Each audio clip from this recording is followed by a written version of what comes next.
ክቡር ጠቅላይ ሚኒስትር እርሶ ወደ ስልጣን በመጡበት ወቅት የ1 ዶላር ዋጋ 28 ብር ይመነዘር ነበር።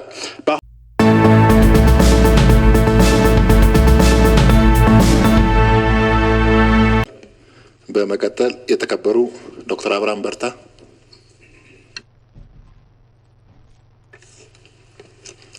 አመሰግናለሁ። የተከበሩ አፈ ጉባኤ፣ ክቡር ጠቅላይ ሚኒስትራችን በወቅታዊ ጉዳዮች ማብራሪያ ለመስጠት ምክር ቤቱ ስለተገኙ አመሰግናለሁ።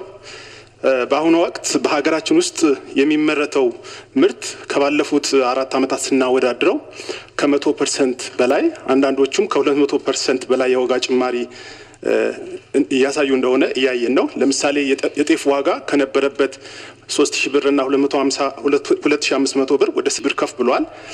በቆሎ ዋጋም በተመሳሳይ በኩንታል ወደ 3000 ብር እየተሸጠ ይገኛል በአሁኑ ሰዓት። ሌሎችም ህዝቡ የዕለት ተዕለት የሚጠቀምባቸው የሀገር ውስጥ ምርቶች በከፍተኛ ሁኔታ የዋጋ ጭማሪ እያሳየ መሆኑ እያየን ነው። ከዚህ አንጻር የሀገር ውስጥ ምርት እንዲህ በከፍተኛ ሁኔታ ሊጨምር የቻለበት ምክንያት ምንድነው ቢብራራ የሚል ጥያቄ አለኝ። በተመሳሳይ በቅርቡ የዘይት ዋጋ ንረት ተያይዞ መንግስት ገበያውን ለማረጋጋት ስግብግብ ነጋዴዎች ላይ እርምጃ ወስጃለሁ ሲል በተለያዩ መገናኛ ብዙሃን ሰምተናል። ሰዓት እየተሸጠ ይገኛል። አልቀነሰም ማለት ይቻላል። ይህ የሚያሳየው የስግብግብ ነጋዴዎች የተባሉት ችግር ሳይሆን ያስፈጻሚውና የአመራር አካላት ድክመት እና የምንከተለው የፖሊሲ ትክክለኛ አለመሆኑ አያሳይም ወይ የሚል ጥያቄ አለኝ። ክቡር ጠቅላይ ሚኒስትር እርሶ ወደ ስልጣን በመጡበት ወቅት የ1 ዶላር ዋጋ 28 ብር ይመነዘር ነበር። በአሁኑ ሰዓት በዛሬው ዕለት በአሁኑ ሰዓት 50 ዶላር ከፍ ሊል ይችላል። እንደዚሁም የዛሬ ዓመት ብር ዶላር ሊመነዘር ይችላል።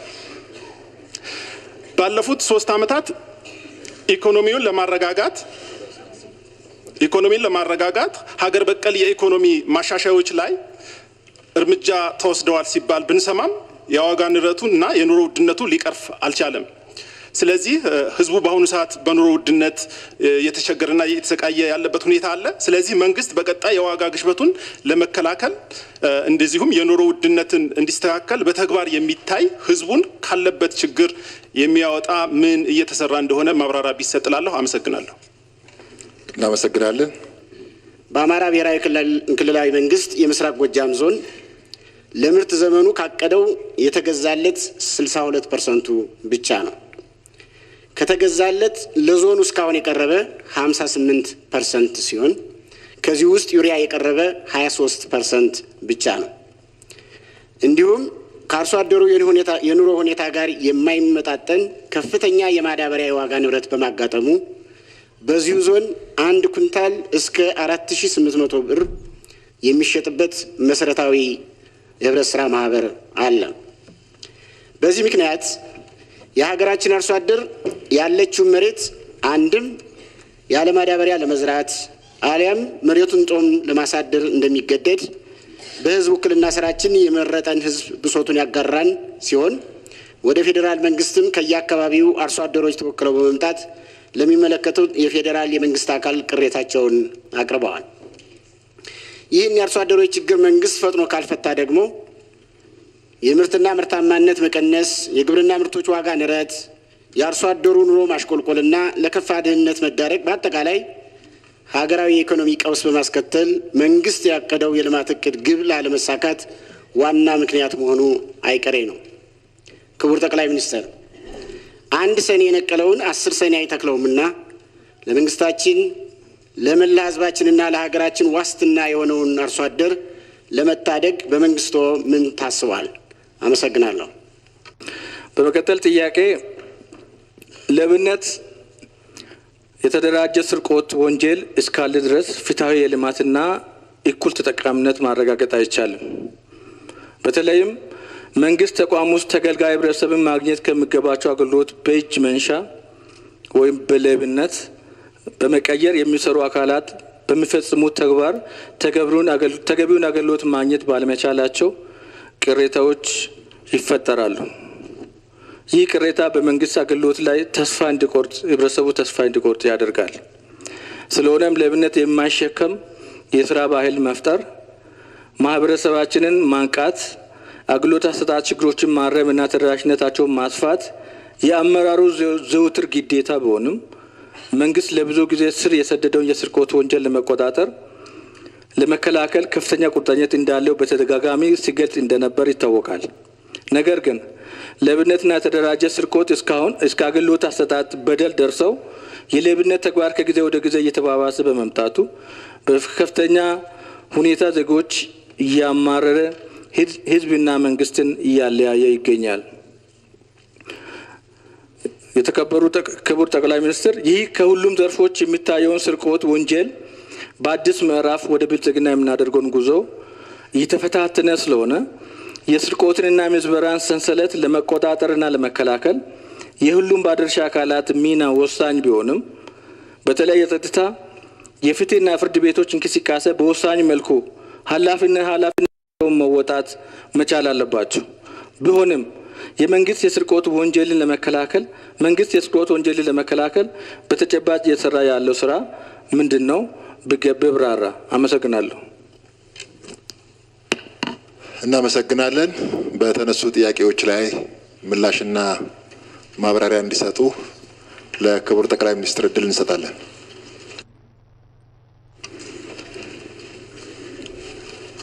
አመሰግናለሁ። የተከበሩ አፈ ጉባኤ፣ የተከበራችሁ የምክር ቤት አባላት፣ ጥያቄ ለመጠየቅ እና እኔም እንዳብራራ እድል ስለሰጣችሁኝ አመሰግናለሁ። ክቡር ጠቅላይ ሚኒስትር፣ በሰሜኑ የሀገራችን ክፍል በነበረው የህልውና ጦርነት ምክንያት ከደረሰው ሰብአዊና ቁሳዊ ውድመት በተጨማሪ በርካታ ዜጎች ከቤት ንብረታቸው ተፈናቅለው ለችግር መዳረጋቸው ይታወቃል። በተመሳሳይ ሁኔታ በተለያዩ የሀገራችን አካባቢዎች በተፈጠሩ ግጭቶች እንዲሁም በርካታ ዜጎች ከቀያቸው ተፈናቅለው በችግር ውስጥ ይገኛሉ። ለምሳሌ ያህል በአፋርና በሶማሌ ክልል አዋሳኝ አካባቢዎች በተለያዩ ጊዜ በተፈጠረው ግጭት በተለይም በገዳማይቱ ወይም በገርበዒስ እና በአደይቱ ቀበሌዎች ብዙ ዜጎች ተገለው ከ60 ሺህ በላይ ዜጎች ተፈናቅለው በስቲ ዞን በ5 የስደተኛ መጠለያ ጣቢያዎች ውስጥ በከፋ ችግር ላይ ይገኛሉ። ይህን ችግር ለማስቆም ምንም እንኳን ለብዙ ጊዜ ስምምነት ቢደረግም የመጨረሻ በቅርቡ በኢፌዴሪ መንግስት ሰላም ሚኒስቴር አመቻችነት ግንቦት 5 ቀን የሁለቱ ክልል ርዕሳነ መስተዳደሮች ጅጅጋ ከተማ ላይ ተገናኝተው በአራት ዋና ዋና ነጥቦች ላይ ከስምምነት ተደርሶ ነበረ። ከስምምነቱ አንዱ ጉዳይ ደግሞ ተፈናቃዮችን ወደ ቀያቸው መመለስና መልሶ ማቋቋምን የሚመለከት ነበር። ይሁን እንጂ ከስምምነቱ ጥቂት ቀናት በኋላ ግጭቱ እንደ አዲስ አገርሽቶ የዜጎችን ሕይወትና ንብረት ላይ ከፍተኛ የሆነ ጉዳት ደርሷል። ክቡር ጠቅላይ ሚኒስትር፣ ከዚህ ጋር ተያይዞ የማነሳው ጥያቄ በክልሎቹ መካከል የተደረጉ ስምምነቶች ተግባራዊ ለማድረግና የተፈናቀሉ ዜጎችን ወደ ቀያቸው ለመመለስ መንግስት ጉዳዩ ላይ ምን እያደረገ ነው የሚል ነው። አመሰግናለሁ። እናመሰግናለን። አንድ ጥያቄ ነው ያለኝ። ይህን ጥያቄ በንባብ አሰማለሁ። በአፍሪካ ቀንድ አካባቢ ዘላቂ ሰላም ለማምጣት በድንበርና ድንበር ተሻጋሪ ሀብቶች ዙሪያ የሚታዩ አለመግባባቶችን በሰላማዊ መንገድ ለመፍታት ያለው ዝንባሌ ለመለስተኛ ውህደት ፕሮግራም ምቹ ሁኔታና መደላድል ለመፍጠር ጎረቤት ሀገሮችን በመሰረተ ልማት የማስተሳሰር ብሎም ኢኮኖሚያዊና ማህበራዊ ትስስር በማጠናከር በኩል እንዲሁም በዚሁ ማዕቀፍ ሀገራችን ቀልጣፋና አስተማማኝ የወደብ አገልግሎት በዘላቂነት እንዲኖራት ለማድረግ እየተደረገ ያለው ጥረትና እየተገኘ ያለው ውጤት የሚበረታታ ነው። ይህ እንደተጠበቀ ሆኖ በቀጠናው ግጭቶች አንዴ ሞቅ አንዴ ቀዝቀዝ የሚሉበት ሁኔታ ይታያል። የሱዳን መንግስት ድንበር ተሻግሮ ወረራ ከፈጸመ ሰንብቷል። ድንበር ተሻጋሪ ሀብቶችን በጋራ ለመጠቀም የተጀመሩ ውይይቶች አልተቋጩም። የኢትዮ ኤርትራ ግንኙነትን ተቋማዊ በማድረግ ሁለቱን ሀገራትና ህዝቦቻቸውን በዘላቂነት ተጠቃሚ ከማድረግ አንጻር የሚነሱ ጥያቄዎች አሉ። ክቡር ጠቅላይ ሚኒስትር እነዚህን ጉዳዮች በትብብርና በቅንጅት ለመፍታት እንዲሁም ባጠረ ጊዜ ለመፈጸም ያለው ዝግጅት ምን ይመስላል? ከዚሁ ጋር በተያያዘ የሀገራችን የሰላም ጥረትና የሰላም ጥሪ እንዴት ይታያል?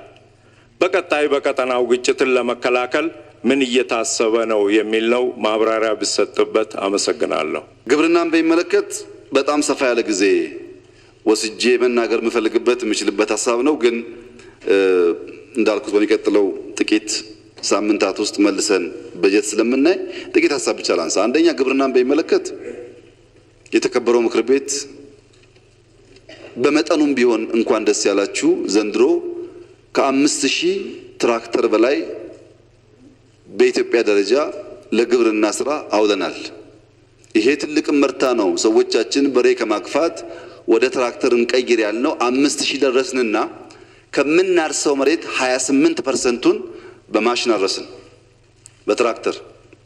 ይሄ 5000 እንደምንም በ2-3 ዓመት 10000 ቢደርስ ኢምፓክቱን እናንተ አስቡት።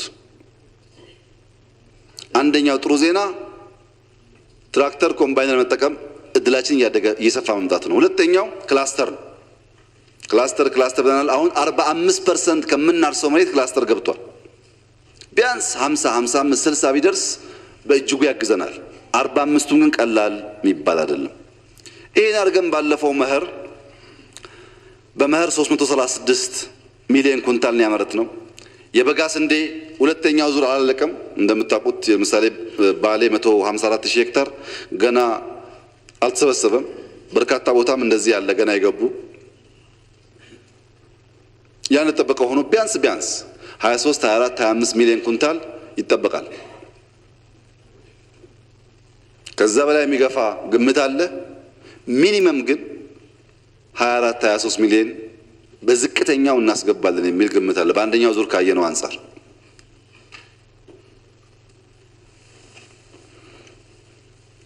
ይሄ እንዴት መጣ? ዝም ብሎ መጣ? አልመጣም። ፋይናንስ ችግር አለ እንትን ላይ በግብርና ሴክተር ብለን ስንጮህ ታስታውሳላችሁ።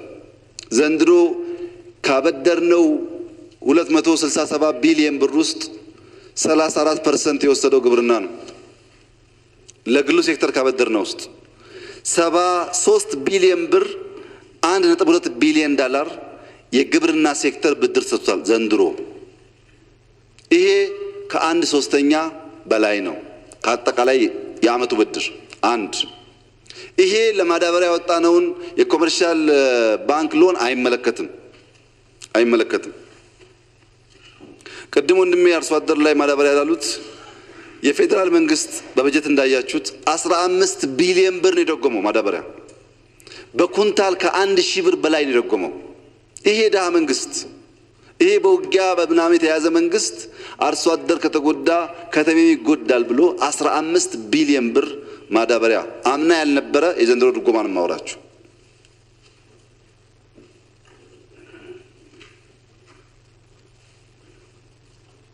ይሄ ተሰርቷል። እዚሁ ጋር የተከበሩ አቶ ክርስቲያን የመጣሁበት አካባቢ ለማረስ ተቸግሯል በኦፕሬሽኑ ምክንያት ስላሉ ኦፕሬሽኑን በኋላ እመጣበታለሁ። ያው እሳቸው በጣም አምራች ከሆነ አካባቢ ስለመጡ ስለምርት ይገባቸዋል። ባለፈው ዓመት እርስዎ እንደሚያውቁት 486000 ሄክታር ነበር ምዕራብ ጎጃም ያረሰው። ዘንድሮ ግን 495000 ሄክታር ነው እያረሰ ያለው። ምዕራብ ጎጃም ውስጥ የእርሻ ሁኔታ እንደዚህ ነው እያደገ ያለው። እንኳን አርሶ አደር ማረስ አቅቶት ሊቆም ቀርቶ ጥድፊያ ውስጥ ነው ያለው። ሁለተኛው ዘንድሮ የአማራ ክልል ትራክተር ገዝቶ ለአርሶ አደር ሲያርስ 19 ትራክተር በቁጥር ከሁሉም ዞን አንደኛ የወሰደው ምዕራብ ጎጃም አንደኛ የወሰደው። ሶስተኛ ማዳበሪያ በሚመለከት ለአማራ ክልል ከተሰጠው ማዳበሪያ ትልቁን ቁጥር የወሰደው ምዕራብ ጎጃም። ለምን? አምራች ስለሆነ። መፈናቀልን በሚመለከት ቀደም ሲል በነበረው አምናቻምና በነበረው ግጭት ከተለያየ አካባቢ የተፈናቀሉ ሰዎች በየዞኑ በየወረዳው አሉ እርሶ እንዳሉት። ነገር ግን የአሁኑ ኦፕሬሽን በሚመለከት ከዚያ ጋር አስተካክለው ስላነሱ የአሁኑ ኦፕሬሽን በሚመለከት በምዕራብ ጎጃም አንድ ሰው አልተፈናቀለም። ሁለት አይደለም፣ አንድ ሰው። ነገር ግን ከትናንትና ወዲያ 3 ቀበሌ ላይ በረዶ የቀላቀለ ዝናብ ዘንቦ ነበር። ሰምቶ እንደው አላውቅም። 3 ቀበሌ ላይ በረዶ የቀላቀለ ዝናብ ዘንቦ ዜጎቻችን አርሶ አደሩ የተፈናቀለ ቤቱ የለቀቀ አለ። ፌዴራልም ክልልን ተባብሮ እያገዛቸው ነው ያለው። ለማቋቋም መፍጠን ያስፈልጋል። በጣም የሚሰራ ህዝብ ነው። ቶሎ አቋቁመን ስራ ካላስገባ ነው እኛው እንጎዳለን። ከዚህ ውጭ ኦፕሬሽኑን በሚመለከት ግን የተፈናቀለ ሰው የለ። ኦፕሬሽኑን በኋላ እመጣበታለሁ።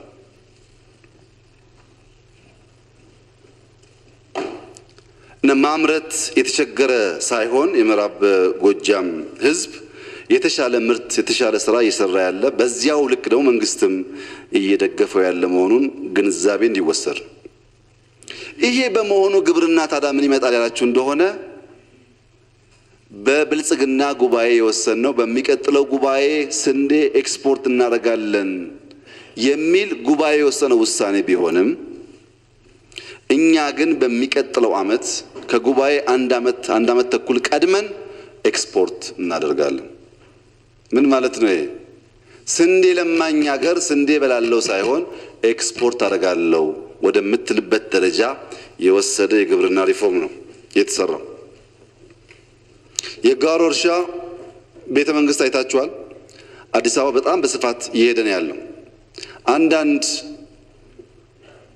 ፖለቲከኛ ጋዜጠኛ ነን እንደዚህ የሚሉ ሰዎች ስለ ፍሩትና ቬጂቴብል የጀመርነውን ስራ በደንብ ስለማያውቁ በእርግጥ ሀገራቸውን የማያውቁ ሊያላግጡ ይሞክራሉ። ነገር ግን ፍሩትና ቬጂቴብል ከግሪን ሌጋሲ ጋር አያይዘን የጀመርነው ዘንድሮ ብቻ 82.9 ሚሊዮን ዶላር ኤክስፖርት አድርገናል።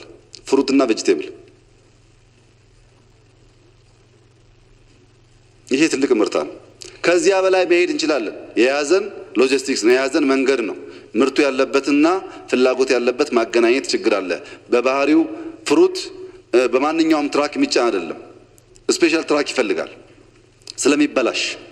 እነዛን አቅሞች መገንባት ችግር ቢሆንብንም በፍሩት፣ በጓሮ አትክልት፣ በስንዴ እመርታ መጥቷል። በቡናስ በግሪን ሌጋሲ ቡና በስፋት ስለምንጎርድና ስለምንተክል በታሪካችን ለመጀመሪያ ጊዜ 1 ቢሊዮን ዶላር በላይ ኤክስፖርት አድርገናል። በነገራችን ላይ የዛሬ 10 12 13 ዓመት ገደማ የኢትዮጵያ ካቢኔ ሜቢ 15 ዓመት ኤግዛክት ጊዜውን ባላስታውሰው የኢትዮጵያ ካቢኔ የኢትዮጵያ ኤክስፖርት 1 ቢሊዮን ገባ ብሎ ተሰብስቦ ሻምፓኝ ከፍቷል። አጠቃላይ ነው ማውራችሁ። ዛሬ የኢትዮጵያ ቡና ቢሊዮን ዶላር ገብቷል። አጠቃላይ ኤክስፖርት በኋላ መጣበታለሁ። ታስታውሳላችሁ ኤክስፖርታችን ለ7 ዓመታት ከሪፎርም በኋላ ለ7 ዓመታት ዲክሪዚንግ ሬት ነበር። አያድግም፣ አድጎ አያውቅም። ባለፈው ዓመትና ዘንድሮ ነው ሪፎርም ብለን ዲቫሉዌት አድርገን በሰራ ነው የሪፎርም ስራ በ2 ዓመት ውስጥ ተጨማሪ 1 ቢሊዮን ጨምረን 3 የማይሞላውን 4 ያስገባ ነው። 1/3 ከነበረው ኤክስፖርት የጨመረው በ2 ዓመት ነው። ይሄ በገበታ ለሀገር የሚሰሩትን ስራዎች አያካትትም። ቅድም የጎበኛችኋቸው የታዩ ስራዎች አይካተቱም እዚህ ውስጥ። በገበታ ለሀገር የሚሰሩ ስራዎች ኢምፓክት አላቸው፣ ኢኮኖሚካሊም በኤምፕሎይመንትም በሁሉም። አልጠቅሳቸውም፣ ብዙ ጊዜ አውርቻለሁ። እንጦጦ፣ ጎርጎራ፣ ኮይሻ አልልም ዛሬ ግን አንድ ፖይንት ላንሳ። 4 ላይብረሪዎች በዓለም አቀፍ ስታንዳርድ ለልጆቻችን እየገነባን፣ አንድ አብርሆት ታሪካችንን ከዓለም ታሪክ ጊዜ ካላቸው ከጻፉ ሰዎች የምንማርበት መጽሐፍት በዲጂታል ፎርምና መጽሐፍት በሃርድ ኮፒ ፎርም ያለበት አብርሆት ላይብረሪ የተሰራበት ስታንዳርድ ስለምታውቁት አልነግራችሁም። ቀጥለን የሳይንስ ሙዚየም እየሰራን ነው። እጅግ በጣም የሚያምር ግራንድ ስራ፣ የአፍሪካ ስራ አይመስልም። በጣም ቆንጆ ስራ እንዳያችሁት። ይሄ ፊውቸር ሳይንስን አስፓየር የሚያደርጉ ልጆቻችን በቀለለ መንገድ ትምህርት የሚያገኙበት ነው። ለምሳሌ እኔ ስለ ዩኒቨርስ ፀሐይ ትልቅ ናት፣ ጨረቃ ትንሽ ናት፣ ፀሐይና ጨረቃ ይሄን ያክል ይራራቃሉ የሚለውን ስለ ዩኒቨርስ ያለኝ ግንዛቤ ዩኒቨርሲቲ እስከገባሁበት ጊዜ ድረስ ስማቸውን ነው የማውቀው እንጂ አይዲያ አልነበረኝም። ከኮምፒውተር በኋላ ነው ግንዛቤ ያገኘሁት። አሁን ሳይንስ ሙዚየም ብትሄዱ ሲሊንጉ ላይ ጣራው ላይ ሰማይ ተሰርቶ ዩኒቨርስ አለ። የ2 ዓመት 3 ዓመት ልጅ ያቺ ፀሐይ ናት፣ ያ ጨረቃ ነው፣ ያ መሬት እያል ፕላኔቶች ጋር እንተዋወቅ እናደርጋለን። ይሄ እድልኛ አልነበረንም። ልጆቻችን አላቸው። ለምን? ደህንነትን መበቀል ስለሚያስፈልግ በልጆቻችን። ሳይንስ ሙዚየም ፊውቸር ሳይንስ ነው። ይሄ ብቻ አይደለም። ከቦይንግ ጋር ከአጉስታ ጋር የተነጋገርን ያለ ነው። የቦይንግ ትክክለኛው ኤርክራፍት ሲሙሌሽን ገብቶ